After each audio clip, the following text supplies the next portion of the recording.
Call to order, Town of North Branford, Water Pollution Control Authority, regular Town Council meeting of North Branford, Connecticut, Tuesday, April 5th, 2022. We'll start with a salute to the flag. Pledge allegiance to the flag of the United States of America and to the republic for which it stands, one nation, under God, indivisible, with liberty and justice for all. Okay. Thanks everybody for coming out today to the lovely North Branford Intermediate School cafeteria. First, item 2, minutes of previous meetings. I'll accept a motion to accept March 15th, 2022 regular Town Council meeting. Oh, I'm sorry, I forgot roll call. Michelle, roll call, please. Yeah, I'm out of. Mayor McMillan. Present. Deputy Mayor Santano. Here. So excited there. Counselor Abelson. Here. Counselor Thank you. Angeloni. Here. Counselor Diamond. Here. Counselor Downs. Here. Counselor Gold. Here. Counselor Mace. Here. And Counselor Felicia. Here. Okay, thank you. All right, on to agenda item 2, previous minutes. Accept the motion to March 15th, 2022 regular Town Council meeting. So moved. Second. Motion by Counselor Angeloni, seconded by Counselor Rose. All in favor? Aye. Opposed? Abstained? Thank you. Item B, March 22nd, 2022 special budget workshop. So moved. Second. Motion by Counselor Angeloni, second by Counselor Rose. All in favor? No, it's Counselor Diamond. Oh, sorry. I meant Counselor Diamond. Sorry, Counselor Diamond. See what happens? I'm out of whack today. All right. All in favor? Aye. Opposed? Abstained? Passes. Thank you. Item C, March 22nd, 2022 budget workshop. So moved. Second. Counselor Angeloni. I'm going to give it to Counselor Diamond since I messed up her name before. Second by Counselor Diamond. All right, thank you. On to the Water Pollution Control Authority agenda. Item 3, correspondence and citizen statements. Okay, seeing none, we'll move on to unfinished business. Looks like there's none. Okay. Item 4, new business. Item A, 1071 Fox Road sewer assessment fee waiver request. Victor's down there.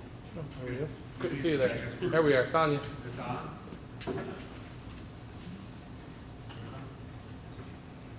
Good evening. For the record, I'm Victor Benny, the town engineer.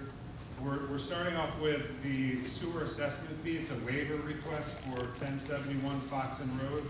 The owners of the property sent a letter, John Rienzo and Edward Mercuriano. They sent a letter dated February 15, 2022, requesting that this waiver to the sewer assessment fee be considered. The property card, which I've included, should be with your package, indicates that this is a 3-family dwelling, so 3 units. The total of the units equals 5 bedrooms and 3 bathrooms. That's all 3 units equal 5 bedrooms and 3 bathrooms. The Town of North Branford regulations for layout and assessment of sanitary sewers requires that for multifamily buildings, that each unit be assigned 1 unit for each dwelling of that unit. The special connection fee for this property would be $36,900. And that's, again, based on the $12,300 for non-age restricted unit times the 3 units in this dwelling. The property owners again sent a letter requesting that the town waive the existing fee system and charge a rate of a single-family dwelling for a proposed special connection fee of $12,300. Mr. Rienzo, I failed to mention, one of the property owners is here tonight. If you have any questions for him. I did indicate on my memorandum to the town manager that under the determination sewer assessment rates section of the regulations for layout and assessment of sanitary sewers, that the WPCA is provided with an option to implement a reasonable adjustment when improvements or use of the properties do not reflect the number of units, or whenever a particular situation of any property requires a factor or percentage of units for determining the benefits to the property. And basically, this gives the WPCA a way that fairly measures the extent to which the property is specifically benefited. I kind of reworded that long paragraph in the regulations, under the determination sewer assessment rate section. I have prepared a draft motion if we get to that point for the special connection fee at $12,300. We also, being the town manager and myself, reviewed the situation with the new town attorney. Attorney Leclerc is here tonight if you have any questions for him. And I'll leave that at the end of my presentation. Thank you, Mr. Benny. Okay, can you call any motions? Is this for my motion? Yes, I'm prepared.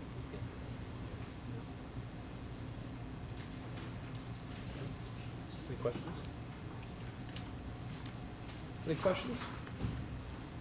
Victor, I know you're new to this position, but is there any way to find out if in the past, or how many times we've given an exemption like this?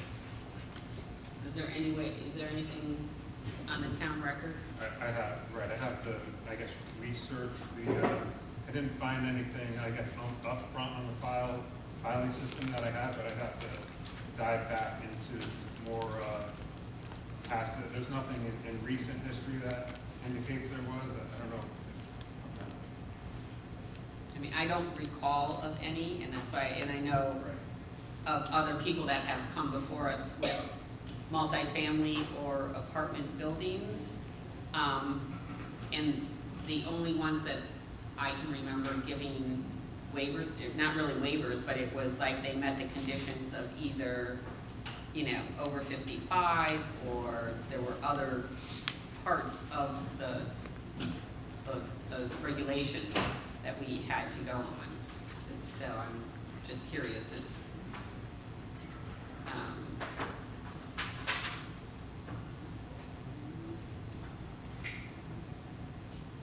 I don't have anything in recent history. I guess it would be a more extensive review of the filing system to determine that for you.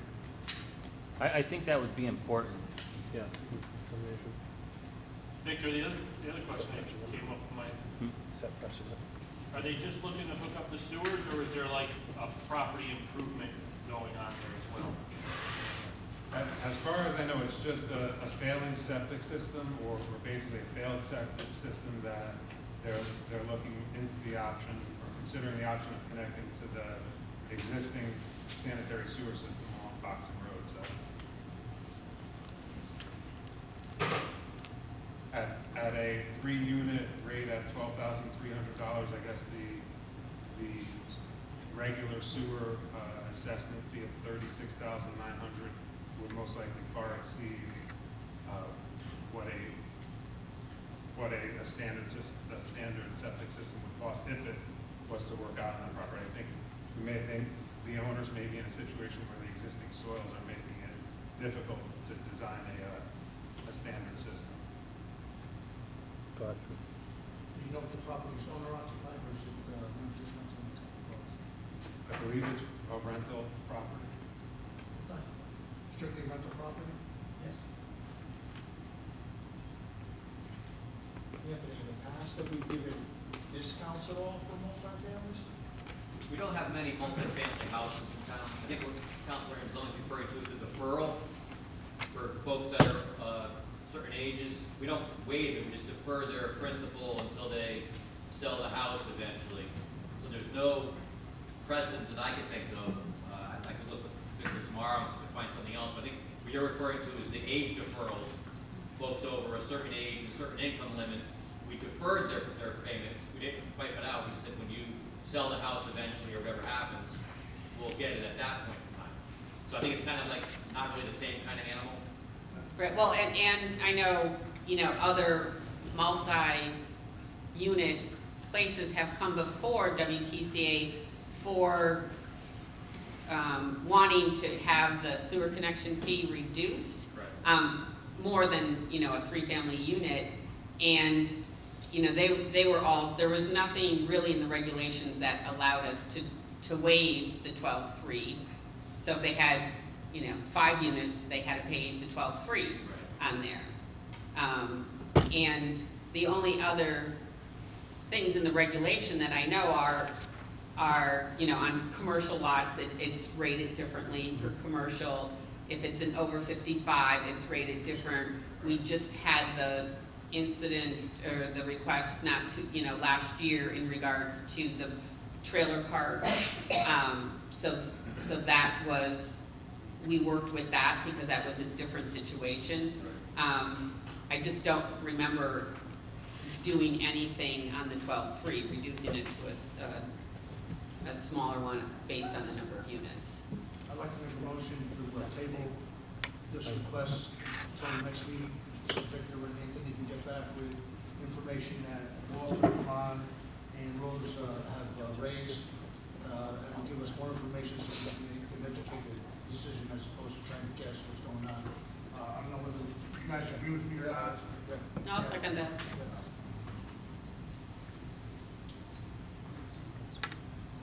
Right, giving the information we want to have passed back to us, we'll put this on hold for time being, seems suffice, and we'll come back to it once we have information. Yeah, so On Walter, any research that we're able to find. Vince made the motion to table, and I seconded Yeah. it. Got a motion from Vincent, seconded by Councilor Angeloni. All in favor? Aye. Opposed? Abstained? Okay. Oh, thanks, Richard. Okay. On to B, emergency authorization, Mansfield Drive Pump Station. You got me again. You're for back. that one. Again, hi, Mr. Victor Benny? Benny for the record. So the status at the Mansfield Drive pump station, I believe in my overview of the system that I gave you a few months ago, indicated that we're kind of taking a step-by-step process on going through each of the pump stations with Veolia, our operations and maintenance provider.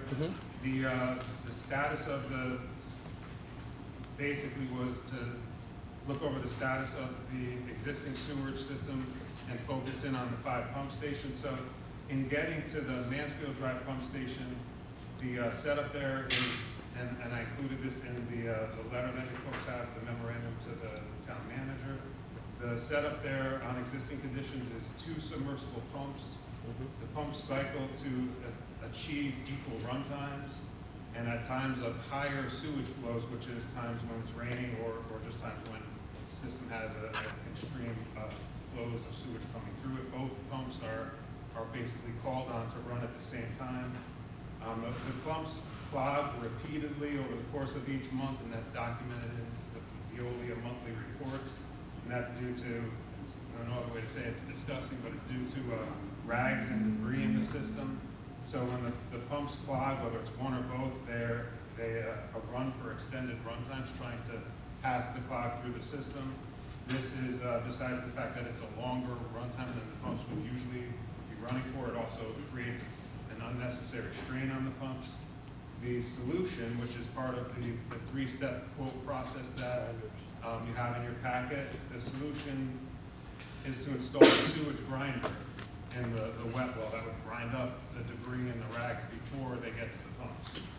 So the phase 1, this also includes other modifications to the dry vault and the wet well, and those are the modifications that are included on item or quotes number 1 and 2, which are items 1 and 2 in your packet. So item number 1 of these repairs includes modifications in replacing a worn check valve and also adding a bypass option at the pump station, which wasn't included in the original design. So no bypass option currently exists. In reviewing the situation with Veolia, Veolia has recommended that capital improvements at the pump station be completed in the 3 phases. Each phase is basically dependent on the other. This work totals up to $140,736. quote one of the phase includes the valve repairs and the upgrades, which only totals $18,400 of the total the other total that I just gave you. It's my opinion that the work associated with phase one, being the degradation of the existing check valve to pump two, the lack of the bypass option at the pump station, and also there's a letter from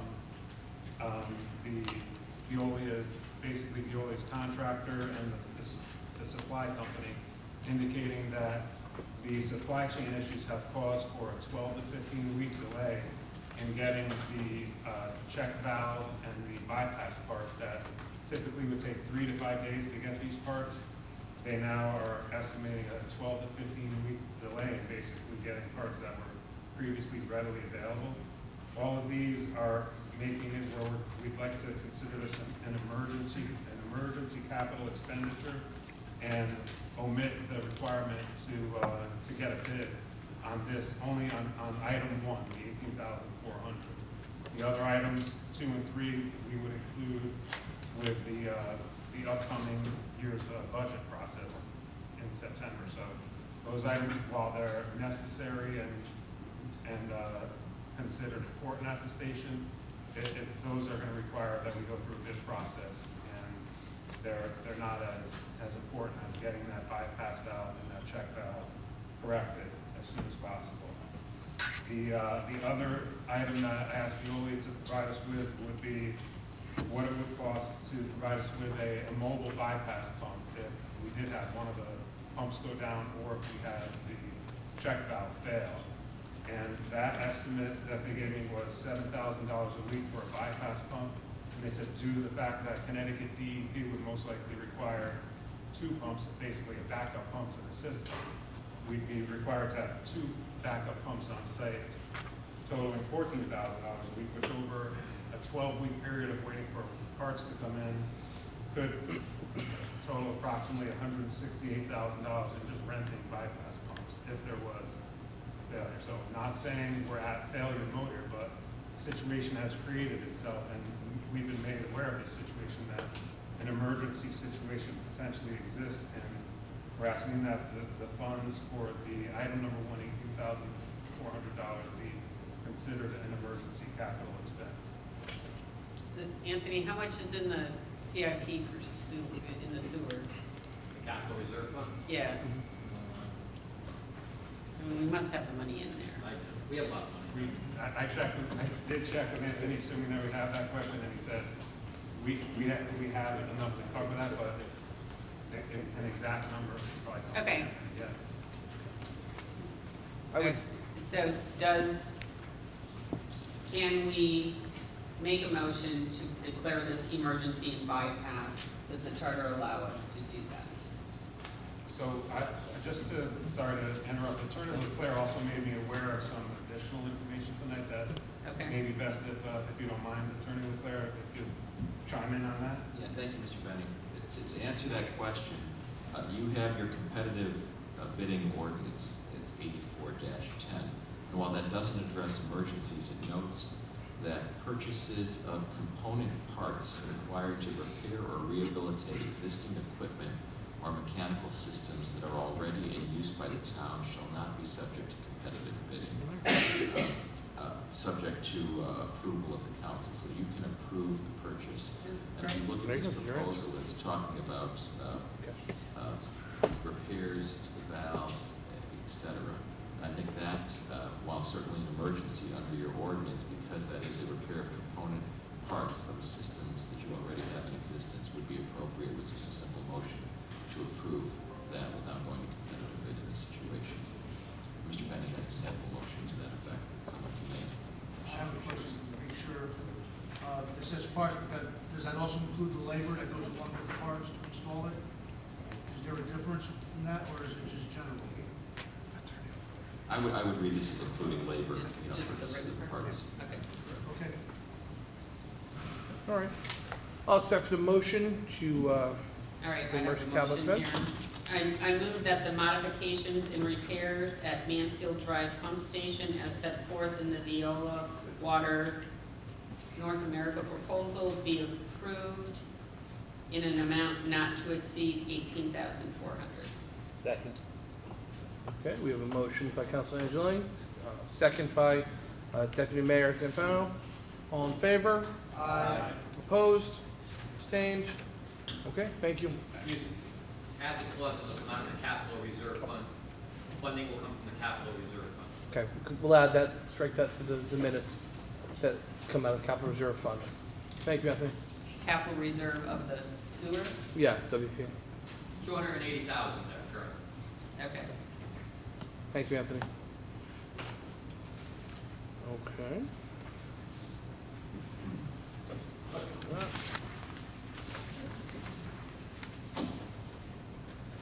All right.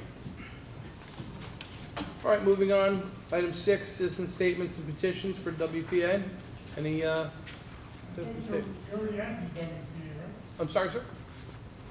This is the citizen statements of the WPCA. The WPCI, correct.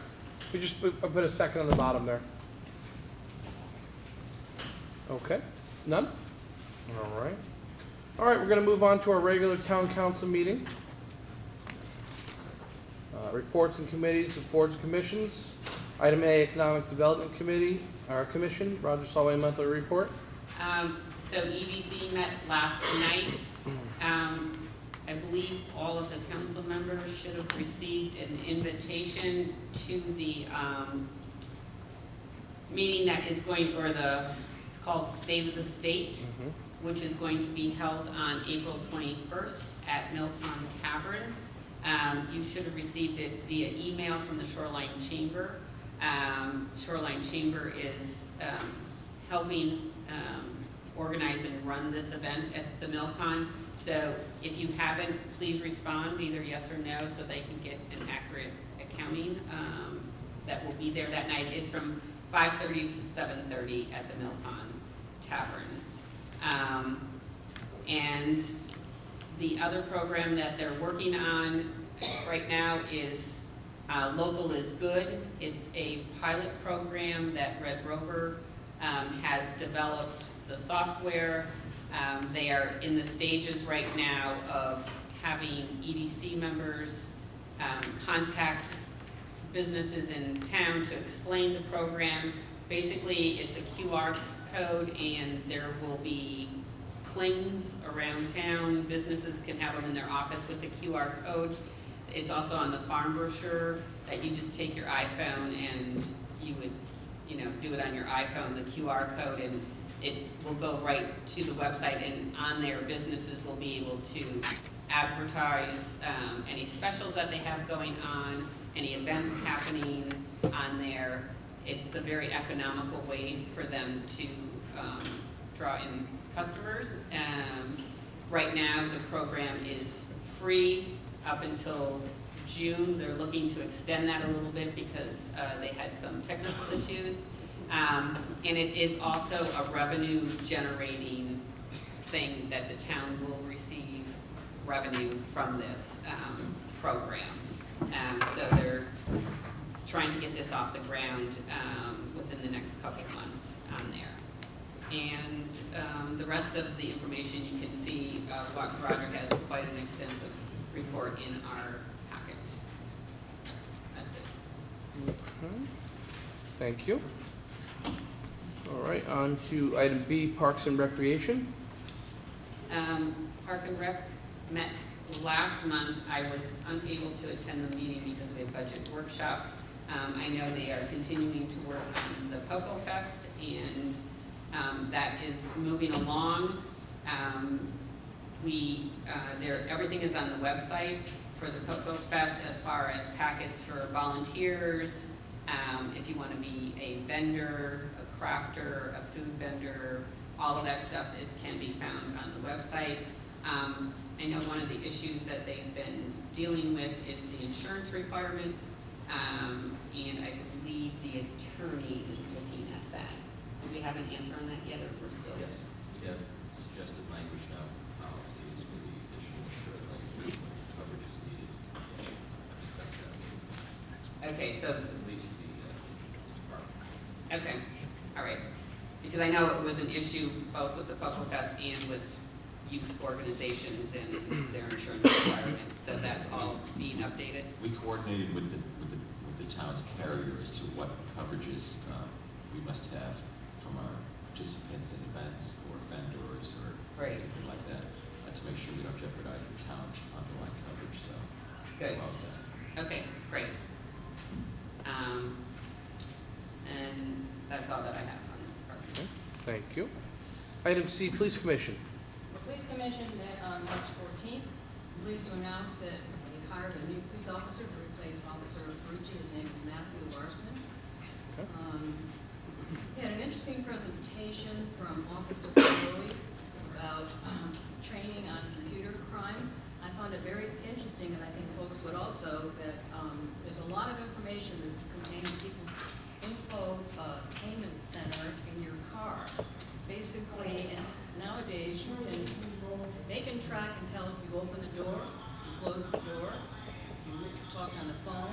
It's amazing how many crimes now are being solved because of the information that your car contains.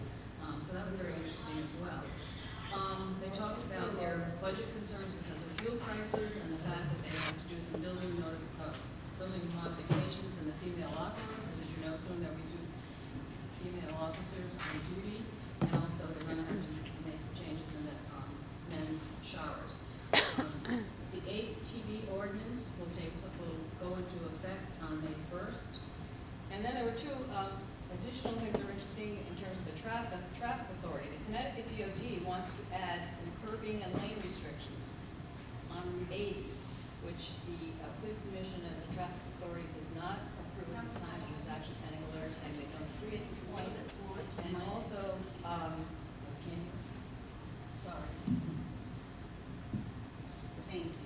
Okay, sorry about that. And also, the DOT wanted to approve rumble strips on Route 139, which actually is a real opposition on the part of the traffic authority because of the number of houses there and what an annoyance that would be for folks.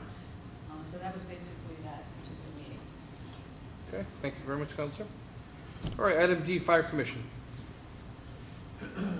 Fire Commission is due to meet this week. The meeting was postponed to the 14th. In the past month, though, we had engine number 3 come online, which was ceremony for that. The new ambulance is in. We're still waiting for some pieces to come in for that. The seat still needs to come in along with some other things, so that should be hopefully coming online shortly. Also, the subcommittee to look at the ambulance. Oh, I'm sorry. No, the same thing. Give your back to me. Oh, it's rude, I'm sorry. So the commission to study the ambulance and response times, we've been meeting, we met again last night. Everybody who's here later on will probably hear a little bit more about that and the recommendations from that subcommittee as well. So, like I said, the next meeting was postponed to the 14th, so I'll have a little bit more information after that time. Okay, thank you, Counselor. All right, E, Planning and Zoning Commission. I wasn't able to attend the meeting. Next meeting is this Thursday. Okay. But there is a location change, because I know they're going through a text amendment, public hearing right now. Because we have our budget workshop on Thursday night, Yeah, move it. planning and zoning meeting has been moved to the Board of Education. STW Yeah. boardroom. That's where planning and zoning will be. Thank you, Counselor. Okay. Item F, Finance Subcommittee. They are meeting next week on Tuesday. Okay. Item G, Public Safety Commission Subcommittee. The Public Safety Communications Committee met on March 16th. Spent a lot of time discussing and voted to start installing, little by little, the new consoles and also upgrading the radios.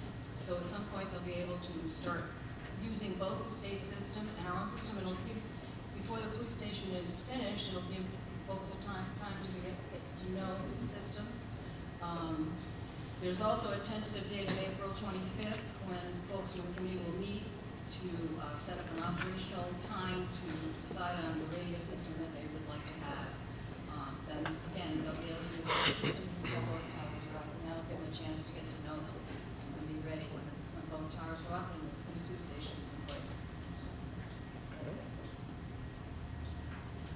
thank you very much. All right, on to item 8, Town Manager Report, update on COVID-19 testing and vaccines. Michael? Yes, happy to report that the trend continues downward. The full report is in your packet. We finished March with 38 cases. Again, just to remind you, our peak was January at 809. So that trend continues to be favorable. The positivity rate a week ago was down to 1.5. We're back up to 2.4 this week, and continue to monitor variants as they appear, and the health department tracking that, looking at the implications of that, but still promoting as much as we can the vaccinations and the boosters. So those things continue. There's information in your packet on that schedule, and other information with respect to managing COVID and additional information. So just happy to see the trend continue that way. I'm looking forward to getting back on track with a weekly, or I should say bi-weekly meeting with the health department, and I think we're shooting for Thursday morning for our next report. So I can report back on the 19th on those. Thank you. All right, item B, Permanent Project Building Committee, NBHS. Yes, so the committee, Permanent Project Building Committee met last night, and I hope you have at your seats CSG field reports. I think are helpful. They are pictures there with site observations and sort of a log of what's going on to report the progress.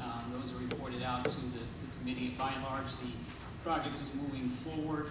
And again, I maybe sound like a broken record, but the Permanent Project Building Committee has a wealth of knowledge within its membership and continues to really drive into the detail of a lot of different trades and packages and products. And they are very hands-on, and they are thoroughly reviewing plans. So very confident that there's a lot that they will see and catch if necessary. The meetings are weekly. We have also site meetings that occur on Tuesday morning.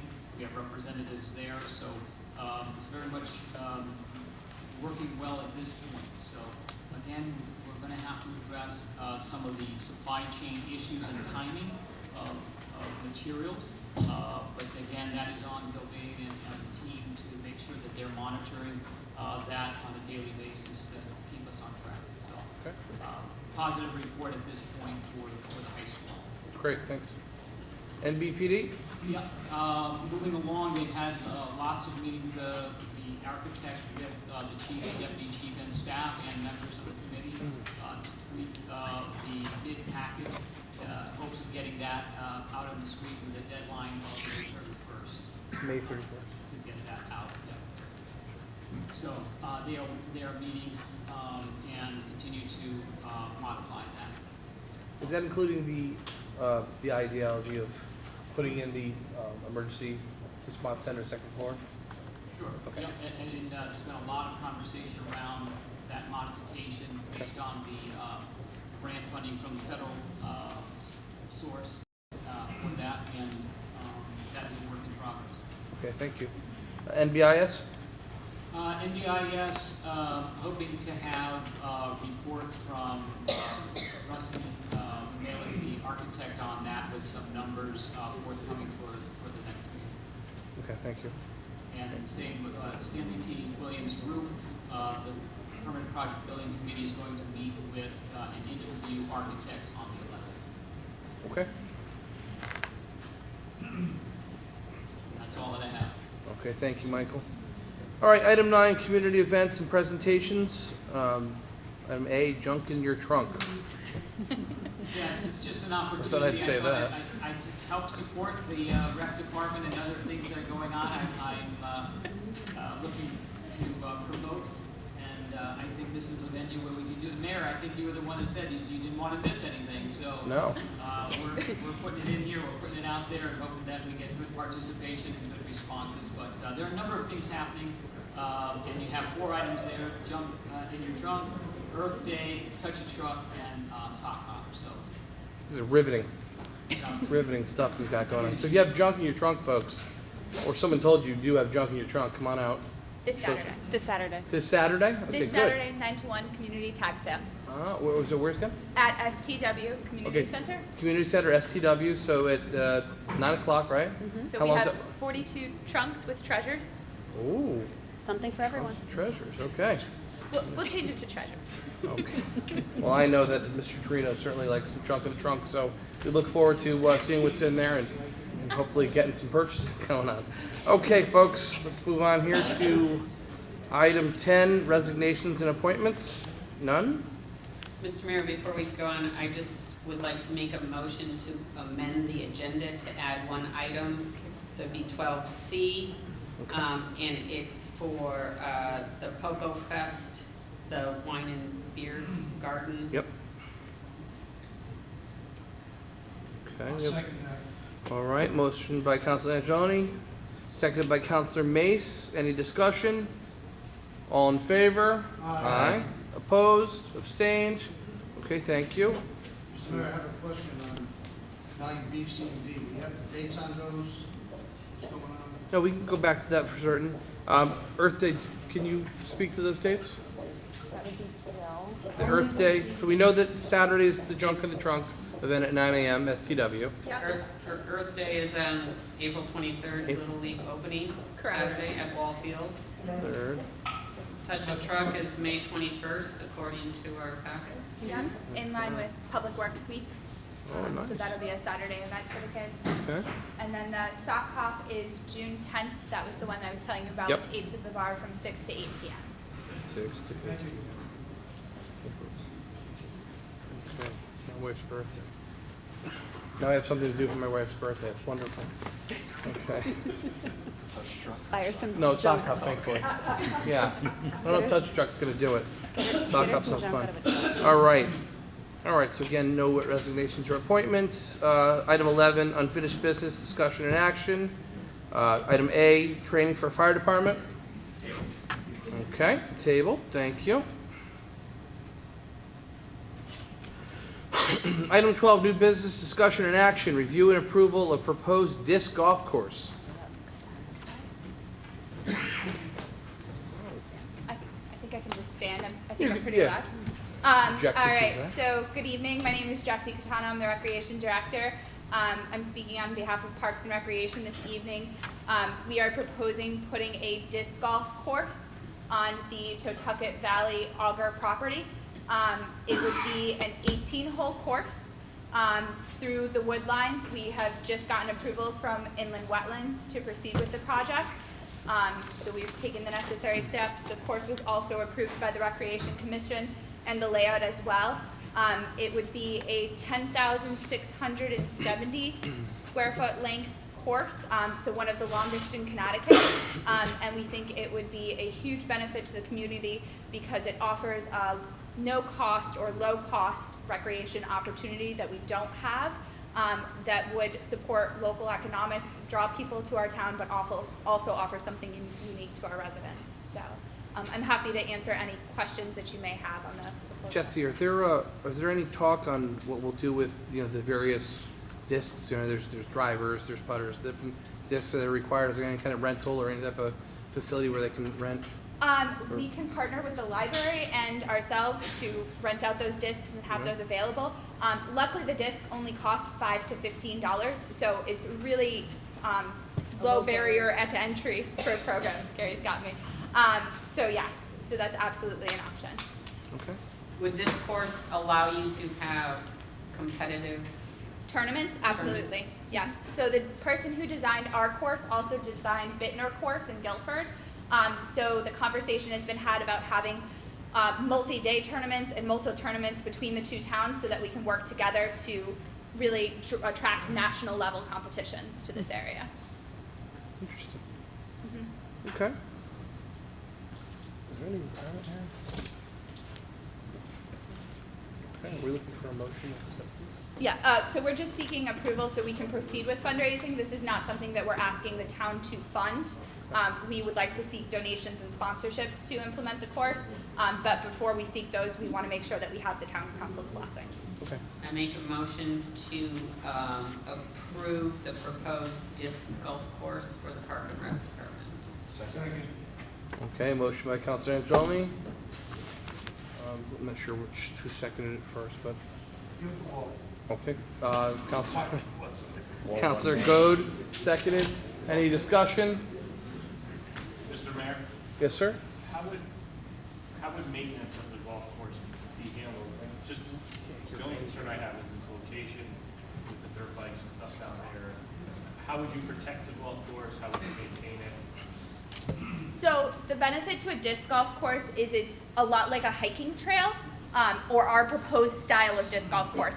So it's just like regular maintenance on a regular trail. It would require some tree stuff, but we're really hoping that the increased foot traffic of the participants in disc golf would deter the ATV and dirt bike use, which they've seen happen in other communities where they've implemented these things. Thank you, Jeff. Okay, Absolutely. thank you. All right, any other discussion? Seeing none, all in favor?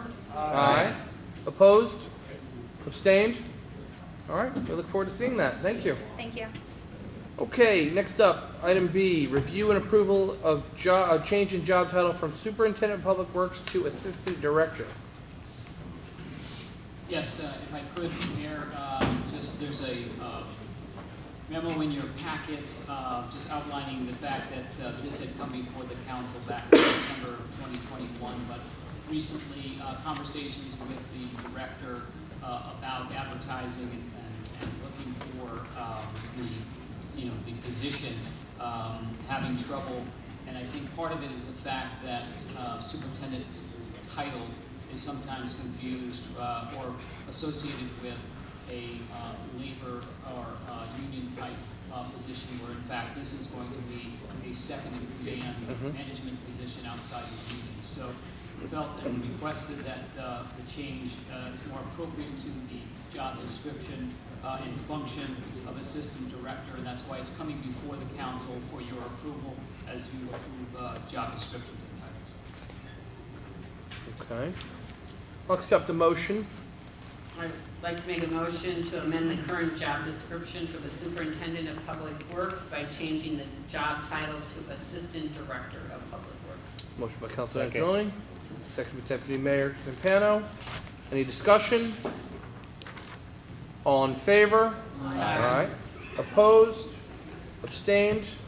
Shall pass. Thank you very much. Okay, and then on to our amended agenda item C, Poco Fest wine and beverage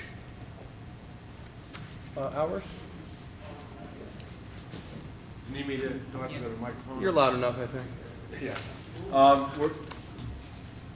Steve Trino, in this capacity, I'm operating as the temporary interim Potato Festival coordinator.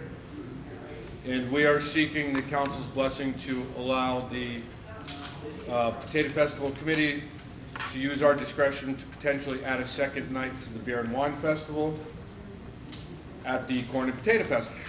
The permit has to be into the state of Connecticut, and if we get rejected the first time, this is kind of time sensitive. So if we have to reapply, we may not make it. Hence the importance of tonight's conversation. So we need to reach out to vendors and breweries, see if this is accommodating for them. And if so, we would like to pursue maybe another day. We would come back to you with the date, but we need to put it on the application for another date.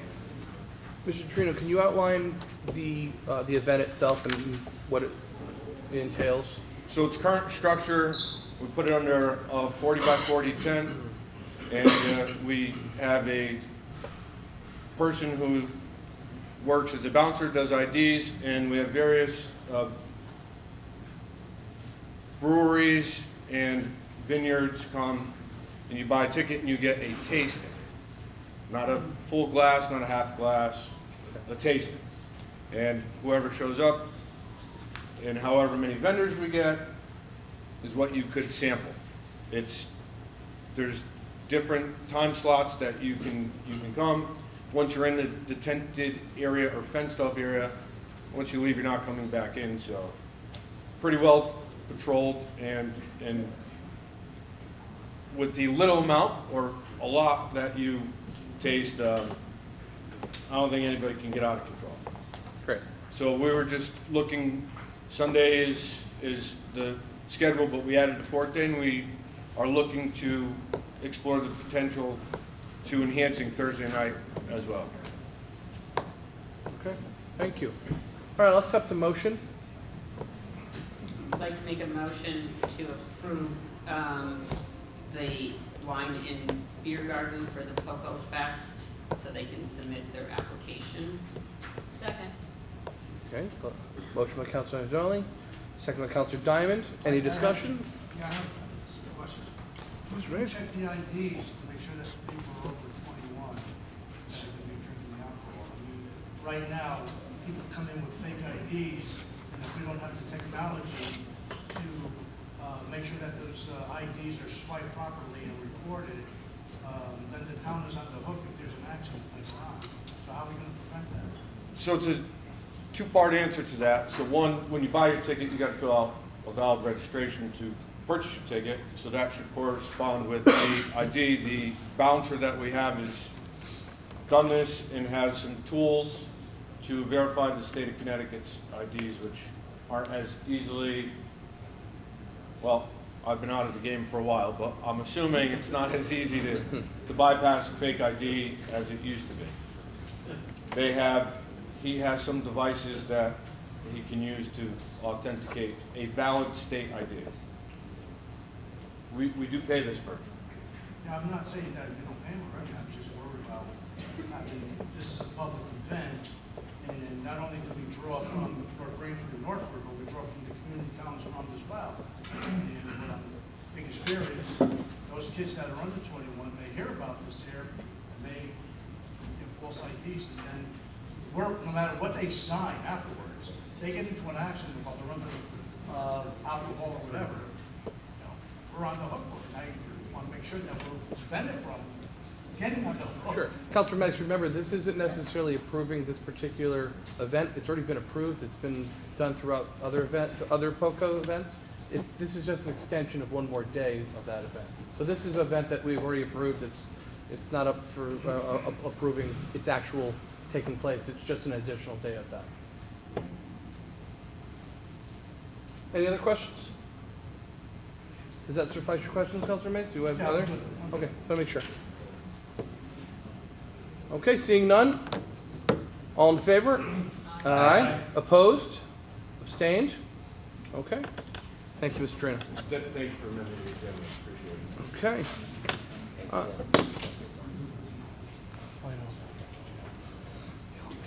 Item 13, citizen statements and petitions. Do we have any citizen statements? Yes, sir.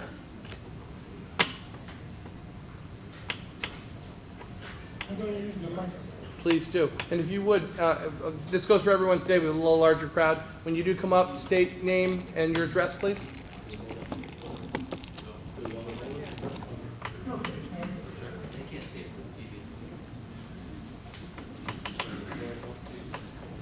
Bill Samastano, Sunnyside Drive. In your packet tonight, you have an Earth Day letter. Somebody started about 4 years ago, referencing Earth Day. I'm representing the Recycle Committee tonight, so we know that you're not committee. So we're doing this Earth Day event along with Little League Opening Day. We kind of figured that we have a captive audience that day, at least for an hour or so while the big ceremony is going on. And so I'm challenging the council to come out that day, or members of the council. We're asking, if you read the letter, we're asking town departments, local businesses, people that have hobbies. If you read the letter, you can contact myself or Donna, who's on the letter as far as contact person. And we'll get you a table and all set up, and you can display your wares. Basically that's it, and thank you for including that in the package. More importantly about, I'm speaking as a citizen now, in my head around.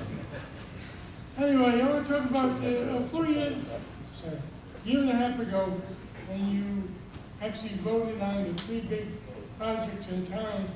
At some point, I challenged the council, what can you do for the seniors in town?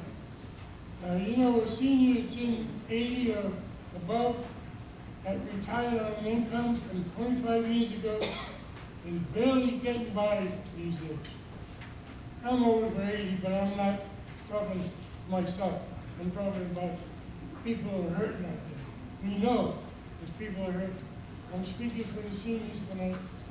And I just think we can probably do a tax freeze, or maybe we can use some of those ARPA funds to set aside in a separate account. Maybe this windfall we got from the taxes assessment on cars. My cars get over 200,000 miles on it. All of a sudden it's worth more money. You can't figure that out. But anyway, I'm trying to challenge the council. Trustee Mayor, I understand you're in finance, so maybe this is your game. I don't know. And speaking of finance, and with the ARPA funds, I know ARPA funds. I know you've done some, you've already designated some funds, and you're going to hold off on the rest of them until after the budget deliberation. But I noticed on the finance subcommittees, which you never did a lot of business before in the finance subcommittees, but now with these funds, there's a lot there. So you put out an agenda that doesn't say too much. Doesn't look like there's any public participation. And then there's no minutes. So the general public doesn't know what went on with the meeting. Now, 2 meetings ago, I believe, was a meeting you designated some funds. But that was all not public knowledge. 2 minutes or anything like that. So I know you're going to do the right thing after budget deliberations, and hopefully maybe you can get it videotaped, at least for those 2 meetings. Let's have some transparency, please. Thank you, Mr. D'Agostino. Appreciate it. Also on videos, anybody knows me on the council, I've been talking about videos for years. I listen to a lot of other town meetings. Every town around us, and just about every meeting on videotape. We're falling behind on it. We got 3 or 4 commissions that need to be videotaped, I believe, in this day and age. So let's get that done. Thank you. Thank you, sir. Appreciate it. Okay, any other comments? Yes, hi. My name is Ed Allen. I live on 205 Branford Road. And I'd like to speak tonight in favor of the proposed adding of a second crew to our ambulance association. I realize that EMS response times are not particularly something that anybody thinks about too often. But I will tell you that when this past summer, in front of my home, was a multi-vehicle double head-on collision. I was the first one there, and police showed up. I was the first one there. Police showed up about 4 minutes into it. Fire department showed up about 8 minutes into it, and the first ambulance on scene showed up 12 minutes into it. And I can tell you that sitting there looking at somebody for 12 minutes is a long time to do it. A few months after that, maybe even been weeks, in front of Rose Orchards, there was a fatality, fatal motor vehicle accident. This happened during a time when our ambulance was on an overlapping call, meaning that we had to call in for an outsourced ambulance. I had response time of 13 minutes plus. And again, until you sat there and looked at somebody for 15 minutes that needs medical attention, I don't think you can appreciate that. So I understand that the proposal would have a gross cost of around $460,000 a year. I understand that the expected billing on those lost calls is around $160,000 a year, leaving a net cost of $300,000 a year. I know most of you on this council, friends with most of you on the council. I know that the reason that you serve on the council is because you care about the town, that you want to see the taxpayers' money used wisely and efficiently. This is the same council that wisely chose to build a new school. I feel that this money is even better. This is the council that chose to build a new police station. This money's spent even better. In fact, I don't believe that there's another dollar in the budget that could possibly be spent better and have a more tangible effect and benefit in people's lives. So for that reason, I want to support this, and I would also ask the council to consider in the future the relocation of the ambulance company to a more centralized location. I can tell you that as I spoke to some of you in the past, I timed the response time from Company 1 on Route 80 to Company 4 on Route 22. That is a 9-minute drive in perfect conditions, 9 minutes. To Sea Hill Road, that's 16 minutes. To Evergreen Woods, it's 15 minutes plus. Somewhere around 60% of the calls in this community take place in District 1, south of the police station. And I think that that alone is reason to consider this. I know, like I said, I know it's a lot of money. I don't think anybody, understands it more than me. I am as fiscally conservative as you can get, but seeing the effect and seeing the numbers, I just can't think of a better use of our tax dollars. Thanks. Thank you, Mr. Broughton. Appreciate it. Any other citizen statements? Yes, sir. My name is Dominic Langillo. I'm a student at MBHS, and I play football, basketball, and lacrosse. And this winter, I happened to suffer a fracture and dislocation of my ankle. I'll give you guys these pictures. You guys can pass them down. After my injury occurred, I was stuck with my ankle in that position for a half hour until ambulance and paramedics arrived. As you guys will see it, it's completely dislocated. So I'm not here just for my case. I don't want anybody's pity for my injury. I'm only 17. My life wasn't in danger, but I know there's lots of elderly people that live in our state or our town, especially my grandmother. My grandmother's 85. My grandmother could drop dead right now, have a heart attack. She was right by Rose's Orchard. She could sit there and she might wait a half hour on the floor, and when the paramedics arrive, she might be dead. I'm 17. I didn't have to worry about me dying, but I don't know if they want me to hop on one leg like that to go to the doctor or something. So I agree with this gentleman. I think this is a very good way to spend money, not just for me, but for anybody from newborn to 90 years old. So thank you guys. Thank you, sir. Appreciate it. Okay, any other citizen statements? My name is Randy Chittenden. I'm on Beach Street in Sea Hill. I'm in favor of stopping the second ambulance 24/7. Working for Branford and AMR, I've been on those calls where we've got called in mutually because North Branford was on call, waiting 20, 30, 40 minutes for an ambulance is unacceptable, especially when someone's life is at stake. One of those incidences occurred when I was leaving for work to stop our third ambulance in Branford. I heard the PD go out for a call about halfway up on Forest Road, and when I arrived at the station 15 minutes later, I was being toned out to respond to North Branford to transport that patient. That's not the only instance, there's several of them. The cameras in my house, the PD went by in the middle of the night, about 40 minutes later for the ambulance went by. So I would assume if it's for a medical, the 40 minutes to go by, that's unacceptable. So I'm in support of stopping the second ambulance.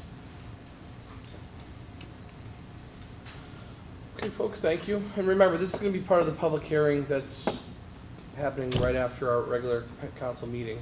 We'll certainly discuss this further, but if there are any other comments, we do want to keep them relatively brief. They have been brief so far. We do have another full agenda. Any other comments from the audience? Okay, seeing none, we're going to move on. Executive session, there's none. I'll accept a motion for adjournment, regular time meeting. So moved. Okay. I can't hear. Okay. Motion by Councilor Downs, seconded by Councilor Angeloni. Any discussion? Seeing none, all in favor? Aye. Abstained, or sorry, abstained, approved. And we're done for now. We'll be back in a moment, take about a 5-minute break. We're going to move into our next part of the meeting here, our Town North Branford budget hearing for 2022-2023, special town council meeting of North Branford, Connecticut, Tuesday, April 5th, 2022 at 8:27 p.m. We'll start with a salute to the flag.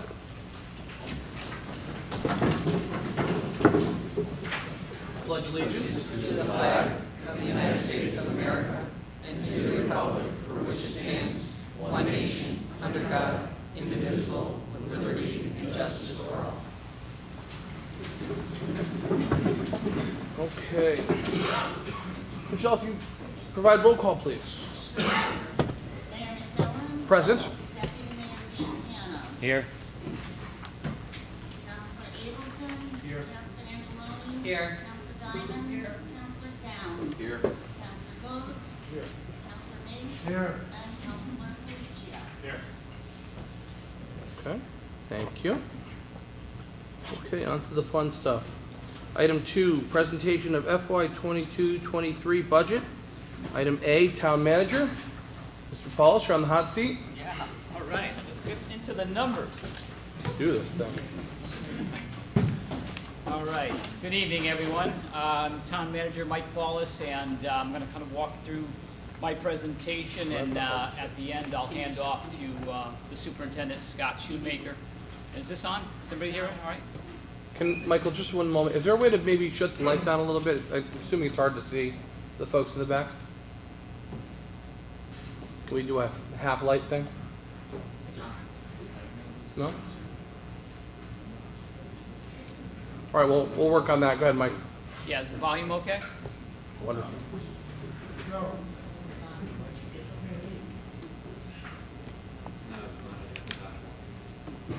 All right.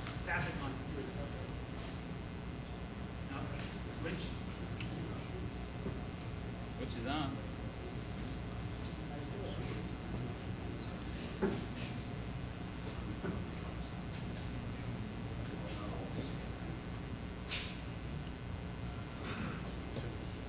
I can do it from my seat. No. You can do it. Yeah, we're gonna need one for public comment as well.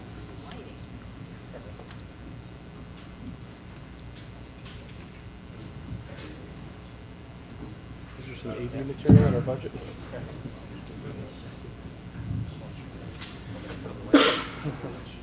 Yeah, right? Some new microphones in the budget, please. Okay, how's that? There you go. All right. There's I'd like to first start by thanking my staff, thanking Anthony Esposito, thanking the department heads. This process takes us quite a bit of time to pull together, but essentially this whole budget process is about identifying priorities and allocating resources.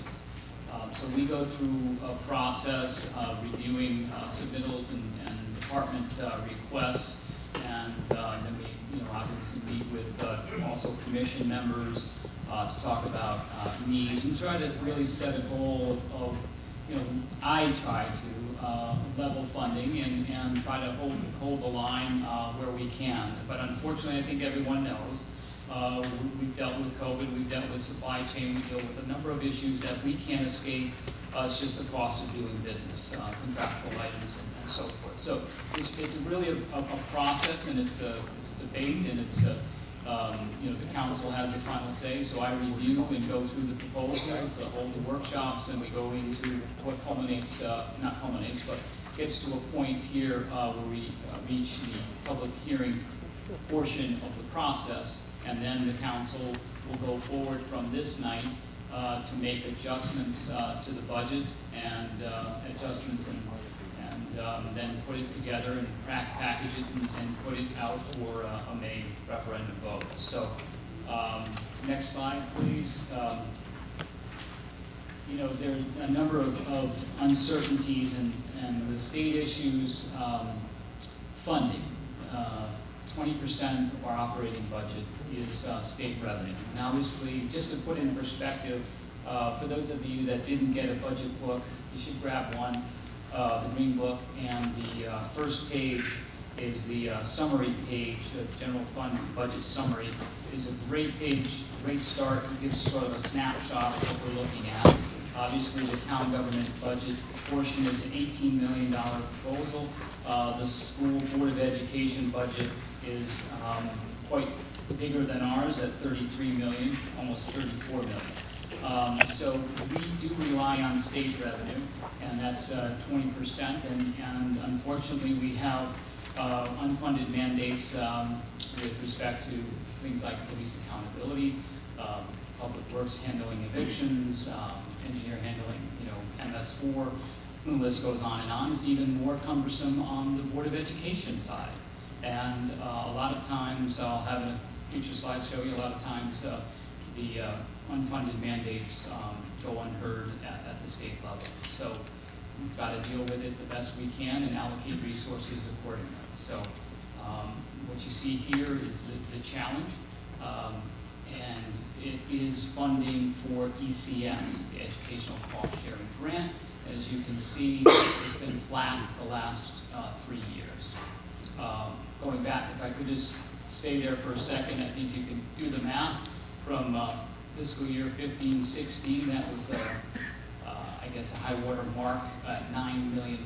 So we've fallen from that point. Hopefully we won't fall any further. And as I said, the last 3 years have been flat at $7 million for funding for DCS, which obviously every bit helps, but I think the state has to understand that we're trying to do more with less, and we're always petitioning and hoping that we can get that number to go back up to where it was at the 15-16 fiscal year level. Next slide. Thank you. So, budget highlights where we're at. Total budget expenditures increase of 5.05%. This town government at 4.42%. Board of Education at 4.63%. Our debt service at 3.39%. Are sort of our big cost centers there. Further breaking that down, represents 18 million we're looking at, or 4.42. Debt service again 3.39. Education is 4.6. And again, I guess I'll pause to say that on that front page, what we're looking at is a starting point for the council as proposed in this operating fiscal year proposal at 1 mil all in, no reductions. That's just the starting point. So not great, but not bad. Revenue, thank you, Anthony. The property tax remains our main resource. Obviously, property tax and real property and motor vehicle that drives that. And this year, we're looking at a grand list increase of 3.17 to help fund the budget. And if you look down at the bottom, we've got a note there that a lot of that is driven in the increases in motor vehicle values. Obviously, subject to Board of Assessment Appeal action, but that's just the nature of the beast that we're dealing with right now, and seeing a major increase there. Funding, use of fund balance, his historical listing of our fiscal year and where we've been with the use of fund balance. The council, since I've been here almost 9 years, a little over 9 years, will say that the council has always been fiscally conservative and has been able to build up the fund balance, maintain a fund balance, and being able to use that as a tool effectively when needed. And you can see we've been, from 350 all the way up to 800,000. This year will be my recommendation for 600,000, but it's not final. That'll be town council's decision, but it is a tool that they have to use, and they use it wisely. So financing, interest income expected to climb, but it's not going to be anything that's going to be significant, I don't think, for us. Budget revenue, permanent revenue is going to remain flat, and real estate conveyance tax is expected to remain flat. So, they're helpful to the grand list growth, and fortunate enough there was a 3% growth that really helps us in addition to these other revenues, but we can't count on those revenues. Expenditures. Personnel costs are 40% or 40.86% of our budget.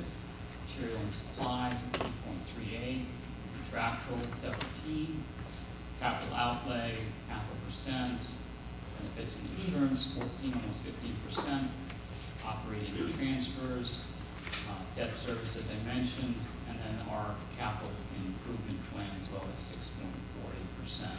So, trying to, again, do the best we can, keep, hold the line on and not being too, overly aggressive, just trying to be smart about where we're spending, and obviously beyond the obligations of contractual services and personnel costs that we have to fund, and debt service. And again, debt service, I think I gotta give credit to the council over the years, very dedicated, very disciplined about maintaining debt service level and funding for that. Capital improvements, we're looking at $1.5 million, $1,502,000 budgeted funds. So these are funds that go to replace vehicles, but also other equipment. We have the fire equipment reserve. We have the public works equipment reserve. Those are all healthy numbers. And again, credit to the council for the foresight and seeing, a plan and putting a plan into place to consistently replace older equipment as needed. I mean, it's easy. It would be, I think, easy for any council to say we'll just defer maintenance, defer vehicle and improvements, and try to do something else. But I think this is the right approach, a steadfast and level type funding each year in and year out, to make sure that we have road improvements, that we have vehicles that get the job done. So, very important piece of our budget is in the capital improvement planning budget that we have. So, what this represents is an all-in proposed tax, as I said, $1 million from 33.14 currently to 34.14 mill rate increase starting point. $1 million value is $1,352,116. It's also on the front page, in addition to our collection rate of 98.5%. Again, trying to keep level funding, try to keep mill. I mean, obviously, I'd love to come in and say, hey, we've got a starting point of $0.5 million, $0.25 million, or zero. But just unfortunately, it's just a huge task to undertake to try and get there. With the balancing act that we try, which is services and providing the level of service that this community is accustomed to receiving. So I think we do, all in all, I think we do a good job of trying to balance those requests and those demands and provide the best service we possibly can. So, what options do we have? Adjustments and cuts. Capital, certainly could do that. Debt service could do it, but again, not recommended, and the council hasn't, and I think that's a smart and prudent measure. Operating budgets, that's where we find, sharpen the pencils and make the adjustments. And then from a revenue standpoint, the other tool is that fund balance allocation that the council has latitude to increase or decrease. So that's it for me. I'll certainly stick around for questions, but I'd like to now turn it over to our superintendent, Scott Shoemaker, for the Board of Ed presentation. Thank you.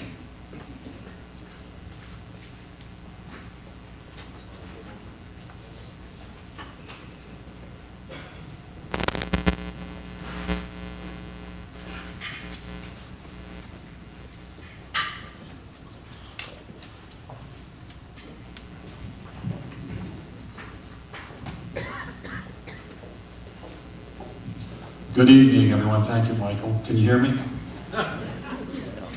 Testing. Firstly, I'd like to thank police, fire, first responders for the work that they do. We work very closely with them. Yesterday, you were aware, you may not be aware, we had a bus, unfortunately, a bus accident probably 2 miles from Rose Orchard. I was a little late getting to the scene, but by the time I arrived, there's many faces that were there taking care of our children that were on the bus. No one was harmed, giving care to the driver, making sure the driver of the other vehicle was safe. And you see it firsthand when there's an emergency, and they're exceptional. I think we're a little spoiled here, and sometimes we take it for granted. So I want to personally recognize you and thank you for your efforts. That being said, the council has already seen our PowerPoint. I'm really going to go through it quickly and then open it up for questions. And I think I see heads nodding, so I know that's a good move. So, Bruce, if you're ready to go. I don't know if you can see this or not, you probably can't. We start off with, and I really can't see either, our vision and mission, our goals for the district, and I have this PowerPoint online if you are interested in seeing it. Continue, Bruce. Our core beliefs, everything's centered around every child in the district, pre-K, starting at 3 years of age, up to the 22nd year for our special program that we run at the Auger House. I think we do an incredible job meeting the needs of all students. If you're not aware, we have just over 1,500 students in the district. We have 5 buildings, 500,000 square feet, with close to 400 employees. So for a small town, I think we run the gamut of services that we do provide for all of our learners. Okay? Next. Our priorities are listed. I've gone through these before. Obviously, we emphasize class size. There are no new initiatives in this budget. There are no new programs in this budget. Okay? Michael alluded earlier to coming through the pandemic the last 2 years. We have been very fortunate to the commitment of our administrators and our teachers. We never went to a hybrid schedule. We never shut down. We were mandated in March 2 years ago. We opened in August and went 185 days, 2 years in a row, kept our schools open. We did everything in-house, working with the health department. And I think we greatly benefit for the mental health of our students to have them live in person every day. Our goals are listed, what we envision and where we want the district to go. I mentioned at the last meeting part of our capital program.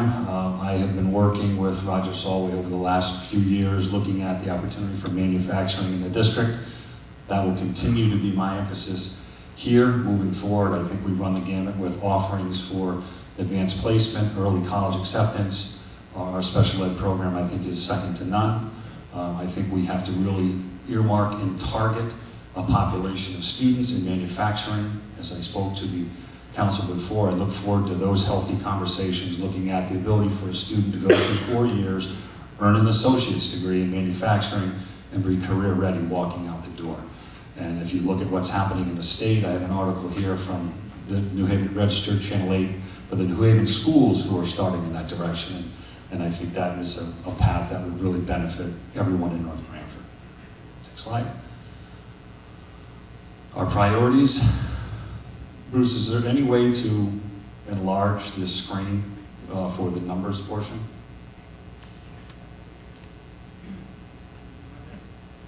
I'm putting you on the spot. Yeah, let me just look at the numbers.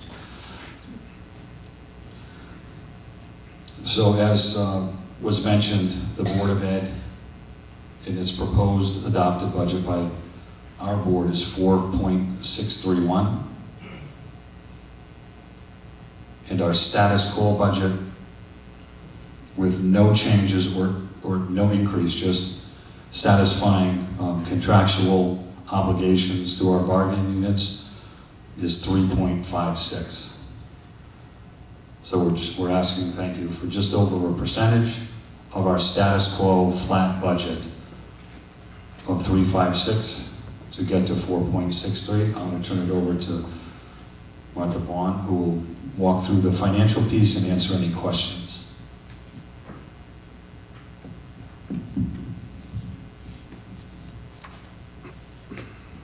Good.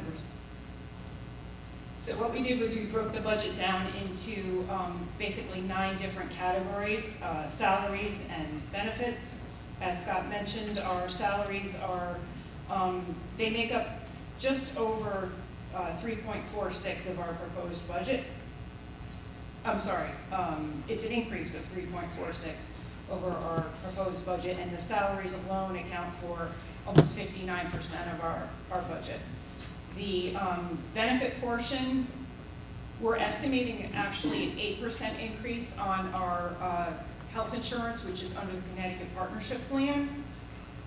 But because of reductions in other areas such as life insurance and pension and things like that, we are actually able to reduce that increase down to 5.88%.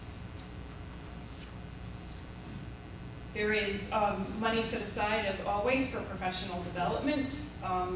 We're focusing on the same programs that we've focused on currently this year, which would include the Homegrown Institute, Illustrative Mathematics, the Common Core State Standards, and the Next Generation for Science Standards. The reason why you're seeing an increase in this year's proposed budget for professional development is because the majority of our professional development is currently being funded by grants, which will no longer be available for next year. Under special services, we will see an increase of approximately $364,000. As we mentioned, we're very proud of the new Order House we have for our 18 to 22-year-old students. And in this budget, we're estimating $23,500 for utility and other facility expenses. This is a new expense, and it is an estimate with not having any history there, but we feel that $23,500 would be a safe start for what we anticipate for utility and expenses. Tuition expenditures for our outplaced students are also estimated to increase just about by $60,000, or a little over 3.3%. Special ed as a whole accounts for a little over 6% of our proposed budget. For instructional supplies and workbooks, we are asking for the textbooks and workbooks that are needed for both the illustrative math and the Next Generation Science Standards. They use a lot of consumable supplies for these subjects, so the expenditures do reflect those things, or the consumable things that have to be replaced in the classroom. You will also notice that our software account has gone up significantly, and this is not due to any new software. It's mainly because of, again, what we're currently able to utilize some grants for the software. I did misspeak. There is one new software program in there, but it's replacing our current financial software. The town council was generous and approved a new financial system for both the town and the Board of Ed, and we are in the process of implementing that. So there is about $50,000 in this budget for the Munis software. However, the current software that we are using will begin to fade out. So it's not a complete increase, that 50,000. We're going to keep investing in our current technology through the annual replacement of technology equipment. Each year we do a 4-year lease program, and the $280,000 in this budget is for those lease payments. Student enrollment, we are anticipating that our current enrollment will actually decline by 26 students over all of our grades. We're estimating from 1,586 students down to 1,560. These numbers do not include any outplacements. This slide, if you can see, it actually represents the status quo. In order to meet all of our contractual increases and keep the educational programs where they are at their current level, we need a 3.56% increase. This next slide illustrates what we are requesting beyond the salary and benefits and other items that are in our status quo. So what we did was we broke it down into the different objects that you see there listed on the left. Things such as professional development, officials, postage, custodial maintenance supplies. All these things are increasing beyond what we have listed for status quo. And that total is $348,539. To look at the budget a little bit differently, we broke it down into 9 main areas, or what we call functions. So as you can see, salary is the first and largest piece of our budget, followed by benefits. There is a line here that's at the very bottom that says administration, and I just wanted to point out that that does not account for any administrative salaries. Administration reflects those things that actually extend beyond one building or one school. It's the things that have to do with the business side of education. So legal costs, transportation, central office things. Those are the items that are under the administrative line. Next slide. Where does the budget increase come from? What we did was we took the increase and we broke it down into those same 9 areas, with salary being the largest, followed by benefits.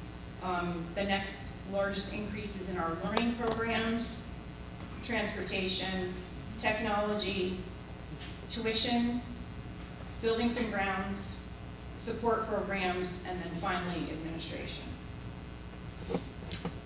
So the total increase that we are asking for is $1,501,959.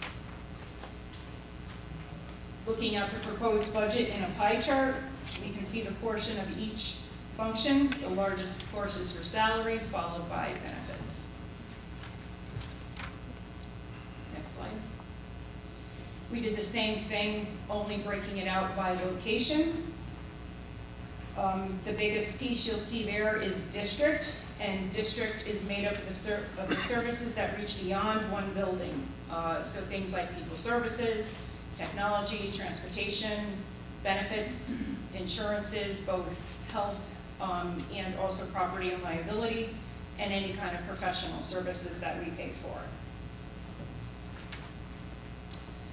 We included this quote because we thought it represents the importance of education. An investment in knowledge pays the best interest. And then moving on to capital requests. We are requesting funding for 4 capital projects.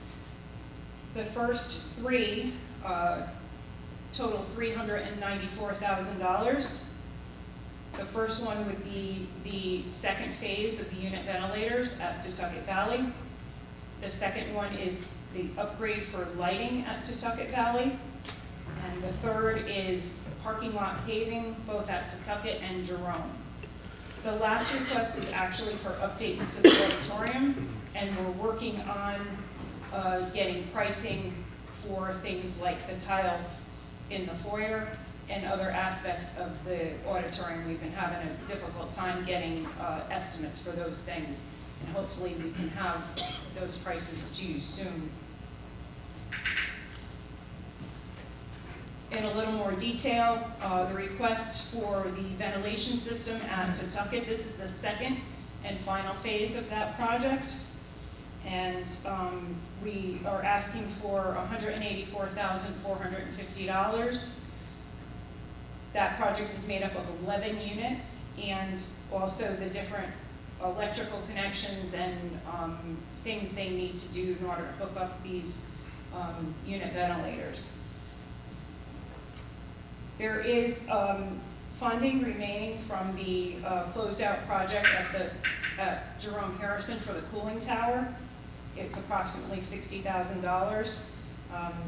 It was stated at one point that we would be able to reallocate those remaining funds. And so if we were able to do that, the actual net cost of this project would be $124,450.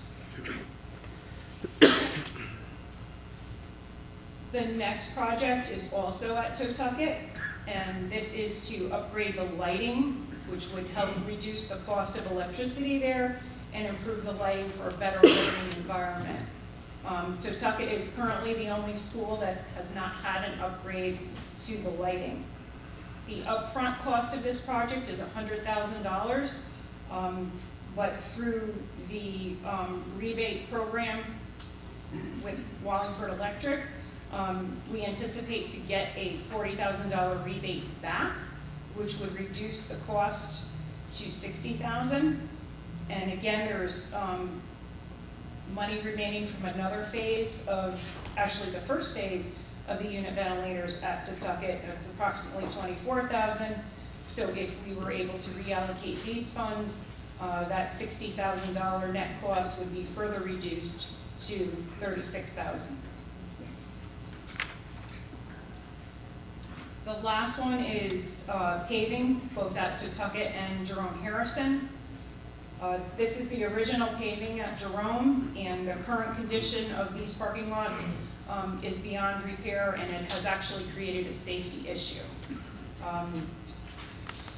This pricing was done actually before the rise in oil, and at that point it was estimated at $150,000. I think John Floria was able to obtain a little more current pricing. It's the same. It's the same? Okay. And then finally, the auditorium, as I mentioned, we are looking for funds to replace the tile flooring in the foyer, which has actually created another safety issue. Because tiles are broken, they've buckled or they're actually loose. We're also looking to redo the seating upholstery and some of the woodwork. And as I said, we're seeking quotes from multiple vendors and hope to have that to you soon.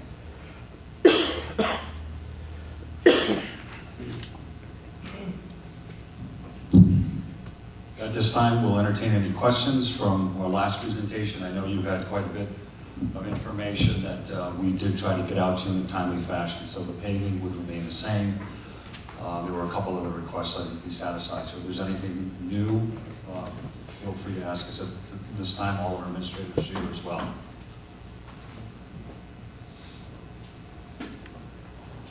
Raise your hands, please, if you'd like to ask a question. No, we're good. Okay. Thank you. I'm going to hand out this article quickly.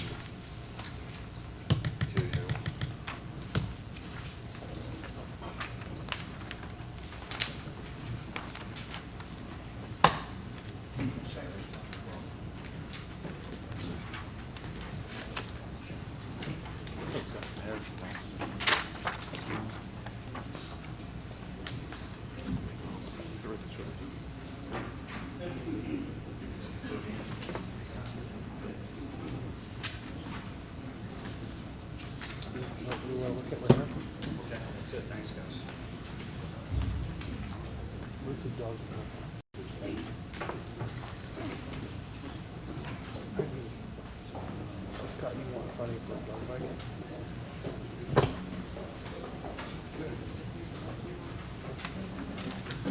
All right, folks. Thank you. Appreciate it. All right, moving on to item 3, public hearing on FY 22-23 budget.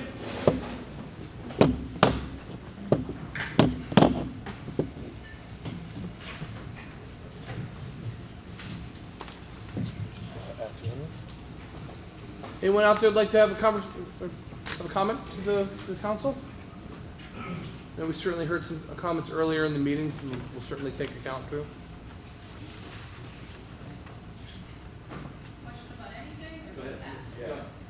Come on up. Just No, you have to come up, Ma'am? you have to come up here. come on up because everyone can hear, I would unfortunately. also like to have the clerk get your name for the record.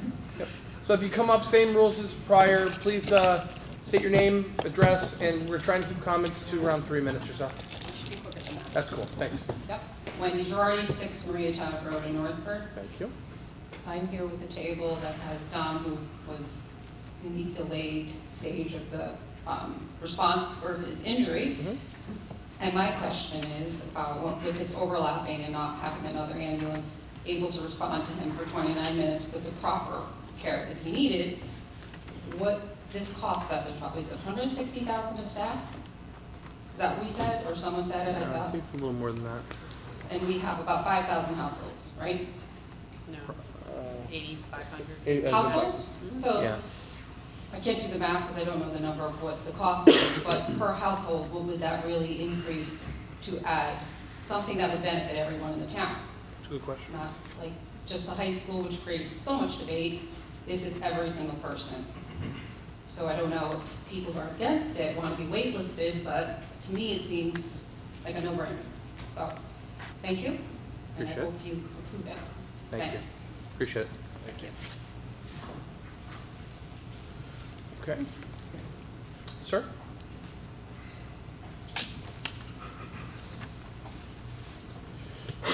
Pablo Melendez, 110 Walnut Lane, Northford. I'm a retired firefighter, and I look around the room, and there's quite a few people in the medical field, police and fire, nurses, doctors, and we all know response time is, the number one priority. And we all know about that golden hour. Dominic sustained an injury, and the response time, from where I come from, is unacceptable. I know the resource is a little bit different in New Haven than they're here.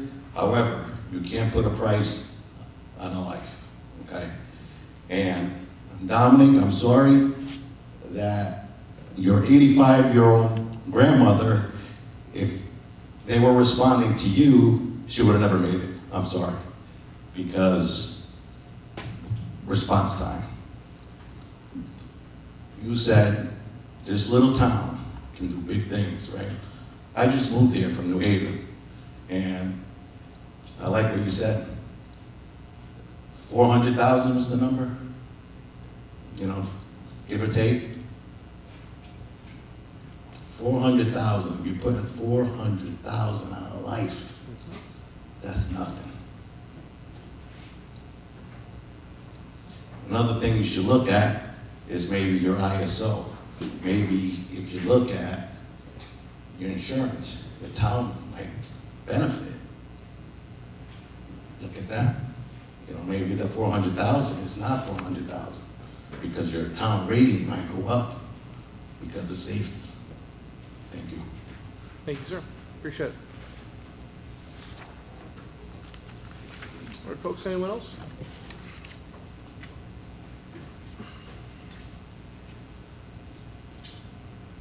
Good evening. My name is Liz Connolly. I'm a lieutenant with North Branford Company 4. I happen to be one of the paramedics that responded to Dominic that night. And the reason I wanted to get up and speak on behalf of the staff of the 2nd Ambulance has nothing to do with, we want to put more money in Vintech's pocket. We want to put more money in our volunteers' pocket. We want to help our town. Most of our volunteers are actually not residents of North Branford. They're traveling in from other towns to serve your residents here, myself included. I live in Middletown. And the night that we responded for Dominic, I was off duty. And so I wasn't getting paid by Vintech to be here. It killed me to sit there and wait and wait and wait, knowing that I had called in to take that call and I didn't have a partner to get to him. In the time that it took us to get a second crew member, they had dispatched AMR, who was sending a BLS rig. Dominic's injury was one of the worst compound fractures that I have seen in my 15 years in this field. There was no way a BLS crew was ever going to be able to move him onto a stretcher without pain management, which is what we were able to provide as an ALS rig. Getting that second rig ALS into town not only is going to prevent somebody else from having to wait and have to be in pain for that long, but again, when you have the first crew out on a call and that second call comes in for a stroke or for a heart attack or for catastrophic injury, trying to rely on a BLS crew coming in from another town that may take just as long depending on where they're coming from, only to find out that they don't have the resources that they need to take care of the call is unacceptable in my opinion. Thank you, Liz.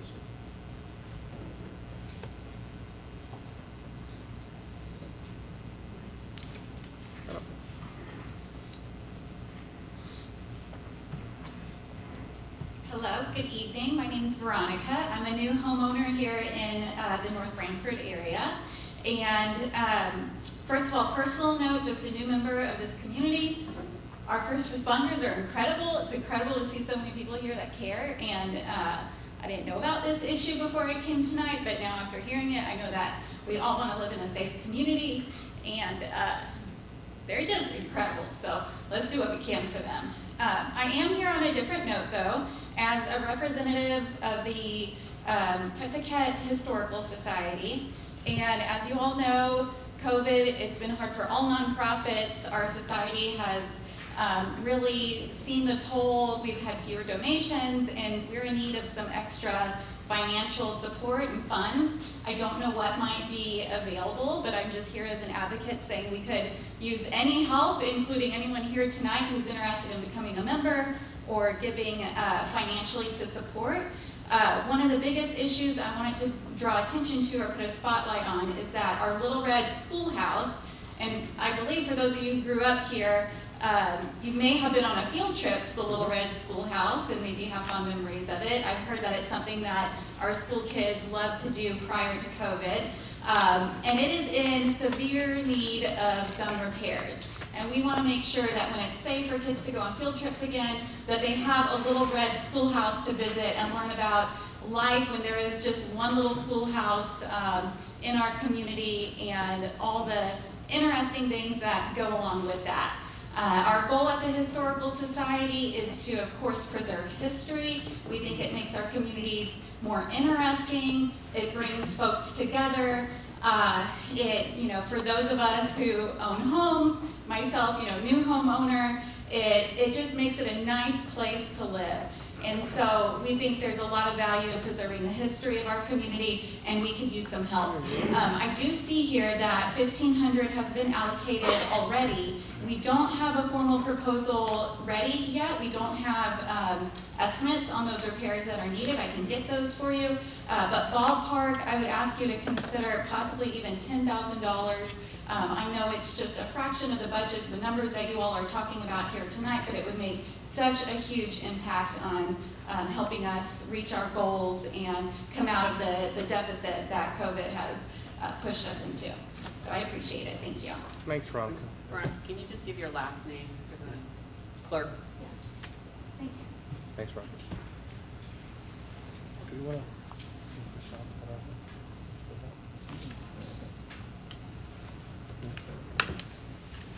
Okay.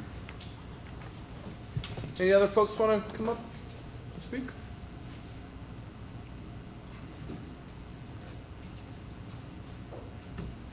Okay. Going once, going twice. All right, thanks everyone for coming out tonight. We really do appreciate it. Certainly some great comments from our audience and our constituency. We certainly will take them into account during the budget season. Lots to work on here, and we'll make sure we do the best job possible for this town we're proud volunteers, that want to make sure we're serving you correctly and listening to what our constituency wants out of their town. So thank you for coming out tonight. I'll accept a motion for adjournment. So moved. Second. Okay. Motion, Councilor Angeloni, seconded by Deputy Mayor Zampano. Any discussion? All in favor? Aye. Opposed? Abstained? We're done.